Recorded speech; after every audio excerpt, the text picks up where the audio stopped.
All right, welcome back into Live Now. I'm Austin Westfall. We want to get the latest on the tension between Israel and Hezbollah. For that, we're joined by Dr. Alon Burstein. As always, Alon, it's good to see you. Thanks for joining us. There's been so much news over the past 2 weeks, and we appreciate you helping us understand everything that's been going on in real time. This is the Israel-Lebanon border, and I want to ask, because this seems like a big story to me. Israel is preparing for a possible ground operation in Lebanon, according to the country's army chief. While addressing troops on the northern border, Chief of Staff Lieutenant General Herzi Halevi said Israel's airstrikes in southern Lebanon this week were actually designed to prepare the ground for possible entry and to continue degrading Hezbollah. Alone, if a ground operation into Lebanon doesn't count as a war, what does? Good to see you, Austin. And yes, that probably will be that defining moment that we've been talking about for 11 months already. Will this spiral into a regional war? Lots of people have been asking, wait a minute, you're saying, will there be a war between Hezbollah and Israel? Well, thousands of rockets and missiles have been fired, Israeli airstrikes carried out daily for the last 11 months. What do you mean if a war will happen between Israel and Iran? What do you mean if a war will happen? That will likely be the turning point. Up until now, it has been relatively contained escalation. We've seen within very, very defined parameters the amount of rockets that Hezbollah fires, the range in which it fires, the types of retaliations that the IDF carries out. The IDF last week broke that equation. It decided enough's enough, and we have seen this sort of strategic escalation. It does appear that every one of the attacks has been meant to gradually lead up towards something, each time saying, if this isn't enough pressure, we're going to level the next thing. Started with the pager attack, then the walkie-talkie attack. Then we saw very substantial assassinations of the top ranks of Hezbollah. Then we saw the massive airstrikes coming in. Each one of these things, gradually in escalation, gradually showing Hezbollah, if you do not accept a diplomatic resolution, if you do not break that link that you have created with Hamas, then the next step is going to happen. The fact that Israel is making public its preparations for ground invasion tells us that Israel, first of all, is actually doing that, but also that Israel doesn't really want to carry out that ground invasion. If you are planning a ground invasion, you do not make that public a week or two in advance. Making that public is explicitly a way of signaling to Hezbollah, but more importantly, to the United States, to the government of Lebanon, to the government of France, look, we are going to take this all the way. We have escalated this far, but we're actually starting to prepare our troops, and we're making that very public. Do not say you didn't know that these escalations will lead that far. All meant to increase the pressure that will be leveled theoretically on the governments of Israel and Lebanon to accept an agreement, but in reality on Hezbollah to accept that agreement. We've been talking countless times for the past almost 12 months now, Alon, and common thread throughout all the discussions has always been a fear of some sort of wider conflict breaking out. We were talking over the summer when Israel and Iran were going directly at each other, and now we're at a point where it sounds like there's going to be Israeli boots on the ground in Lebanon, very possibly. Is this the wider war that everybody's been fearing? It could escalate until that, or it could be something more localized between Israel and Lebanon. I mean, everything depends on the regional dynamics. And one of the things that you've heard me repeat almost every time we speak, a lot of things depend on internal politics. Iran does not want to get involved in a war. It wants to have its proxies involved in a war. It's very happy to send money and weapons and intelligence and everything. It does not want itself involved in a war. It does not want to have to answer for dead troops returning in coffins. So Iran is supportive, but Iran has not so far retaliated against Israel for what is happening in Lebanon. According to intelligence reports, Hezbollah has asked Iran to retaliate, and Iran has responded, now is not the time. So that tells us something about Iran's interest. That said, we have the Houthis. The Houthis have pledged that on October 7th, before this escalation, already 2 weeks ago, they pledged that on October 7th, the anniversary for the October 7th attack and the launching of the Israel-Hamas war, they are going to carry out the major attack in Israel. We have the organizations that are broadly known as the Islamic Resistance in Iraq, that are militias that are funded by Iran. They, in the last 2 weeks, and specifically since these escalations started, have also perked up. They launched different drones. Some of them detonated in Israel's Golan Heights. Today, two drones launched by these militias in Iraq detonated in Israel's most southern city of Eilat. One was intercepted. One did manage to crash land into the city, injuring two people. That is not coincidence that they are waking up now. So the region is starting to wake up towards this escalation.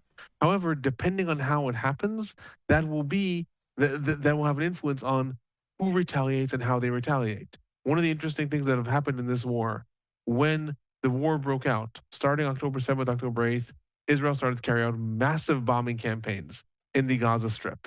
Hezbollah immediately announced, if you invade the Gaza Strip, there are boots on the ground in the Gaza Strip of the IDF, then Hezbollah will launch its all-out war. Israel carried out its invasion of the Gaza Strip very, very gradually and clandestinely. It did not announce that the invasion has begun. It started a military incursion around October 22nd of last year and also made public that's not our big invasion. And by the time it became clear that more and more troops were pouring in, the invasion was underway and there wasn't one big day that the invasion started.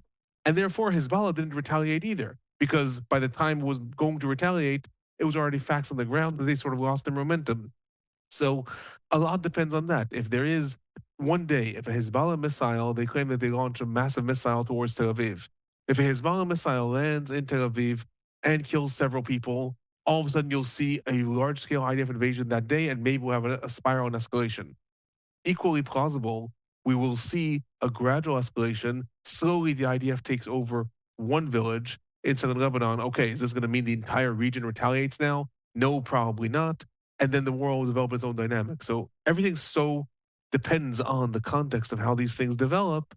What we can learn from that also, though, so volatile at any given moment. And one more thing I'll say about the region. Right now, everyone's also waiting for the end of the big convention in the United Nations. One of the reasons it is rumored that Iran is not retaliating against Israel is because while the president is in the United States, he's busy. He's busy with diplomatic missions, and he doesn't want to have to answer for why Iran is carrying out these attacks. So we may also see a different dynamic starting in a few days.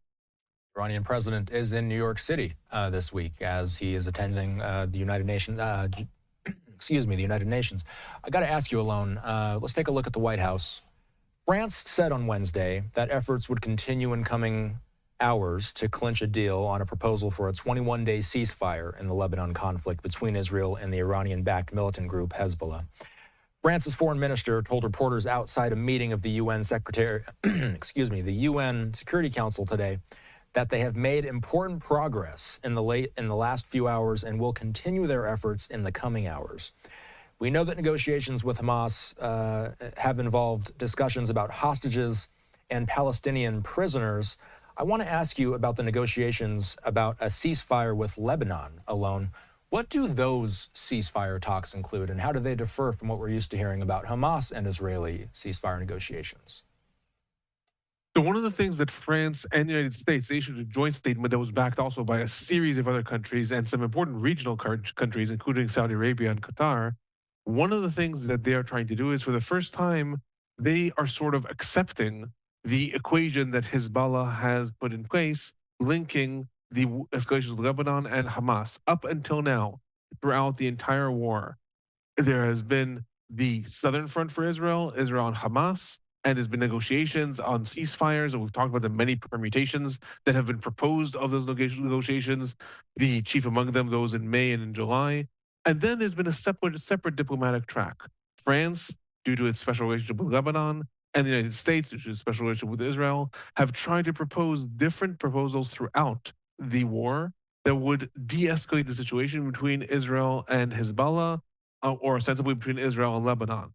Now, for the first time, seemingly in response to the fact that no matter how much Israel has escalated thus far, Hezbollah is not backing down. Hezbollah is saying you can keep on proposing any deals you want. It doesn't matter. We're not going to go to ceasefire unless there's a ceasefire in the Gaza Strip. Hezbollah's deputy leader, Naim Qassem, said that only yesterday. Seemingly in response to that, this is the first time that a proposal is being made to essentially Israel and Lebanon, but linking this to the situation in the Gaza Strip. France issued this joint proposal with the United States, calling upon Israel and Lebanon to accept a 21-day immediate ceasefire, only limited for 21 days. adding specifically that during that time, there will be a framework for negotiations between Israel and Hamas and hostage release. And of course, an exchange for Palestinian prisoners. So what that means is for the first time, they're saying, okay, we're going to give up on our notion, which has essentially been Israel's position, that there has to be a separate deal between Israel and Lebanon, recognizing, no, if we want an immediate ceasefire, you have to give Hezbollah something. You have to let them say, we're accepting this framework because it also relates at least to a ceasefire in the Gaza Strip. Ideally, or at least as France would like to see this would be a 21-day pause between Israel and Hezbollah in order to allow for progress to be made between Israel and Hamas. I don't know how all of a sudden there would be progress in those 21 days when there hasn't been for the last several months, but France, I think, is hoping at least to realize that the sides will realize that they need to de-escalate somehow. But again, it's important to emphasize one of the important facets of the wording of the way that statement, the joint statement of France and the United States was issued. It called upon the governments of Israel and the governments of Lebanon to accept this proposal. The governments of Israel and the governments of Lebanon have accepted the previous proposals. They accepted the French proposal, they accepted the American proposal. They are not the ones that are stopping these proposals. These proposals cannot be implemented right now in southern Lebanon until Hezbollah agrees to them. That is one of the reasons that, according to different reports, Iran is actually involved. The United States, through proxies, is talking to Iran to try to convince Hezbollah to sign on to this. But the governments of Israel is saying they'd like a deal. Government of Lebanon has accepted a deal. There's no one to force that on Hezbollah. The Lebanese army is not strong enough, and no one wants Israel to invade in order to enforce that. So right now, that's the stalemate that we're looking at. All eyes on Hezbollah. Will they be able to sort of use this as a way to climb down from the high horse that they've gone up to and accept, okay, we can accept this resolution because it does give something to Gaza?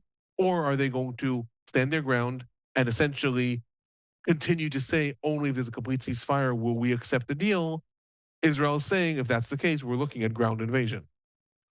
So much going on. The always informative Alon Burstein joining us tonight. As always, Alon, we look forward to your daily YouTube uploads on the war as well. Take care. Have a good night.